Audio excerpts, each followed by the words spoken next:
Hey everybody, Adam Davidson, RadCast. It's Monday, the 16th of March, 2020. You know, we could talk all about coronavirus, and I'm sure that there's much to be said, but here's the way I see it. Easter is April 12th, and this is the season of Lent. Jesus is still risen.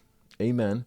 And I've got this plan that I plotted out a while ago that says, here's the Radcast deal, and here's what we're talking about at renovation. So I'm just going to go with that plan, and we're going to do Lent and experience spiritual formation. Sound good? Great. Here we go.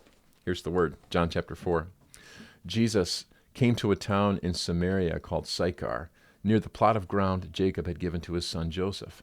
Jacob's well was there, and Jesus, tired as he was from the journey, sat down by the well. It was about noon. When a Samaritan woman came to draw water, Jesus said to her, "Would you give me a drink?" His disciples had gone into town to buy food. The Samaritan woman said to him, "You are a Jew, and I am a Samaritan woman. How can you ask me for a drink?" For Jews do not associate with Samaritans. And that's the word of the Lord.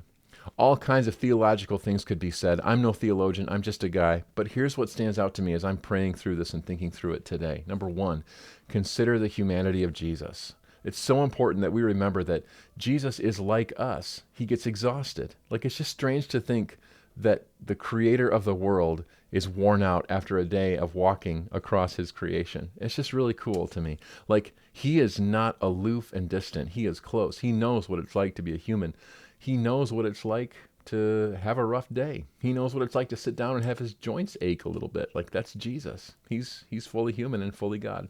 Two, I think it's really cool that the creator of the universe asks his creation for a favor. Hey, could you hand me that water over there? Now, Jesus doesn't need anybody to do anything for him, but he invites this woman to do something that she can do that he genuinely needs. Like, he really needs to drink water because remember, he's fully human. If he doesn't drink water, he's dehydrated. He could die. We don't want that.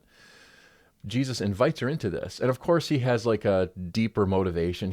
He's going to have this conversation with her. That's the whole reason that he walked the way he walked, directionally. And anyway, it's just really cool that God asks a favor of us. Fascinating. And then third, Jesus basically brings himself into a situation between Jews and Samaritans that was ethnically and socially charged. They were not supposed to be talking to each other, let alone male and female. Like, there are all kinds of rules that Jesus is confidently breaking because he knows who he is. And I love his boldness with that. So think about like the humanity of Jesus, the interactivity of Jesus, and the confidence of Jesus. What if we lived like that today, to be like Jesus? That's RadCast.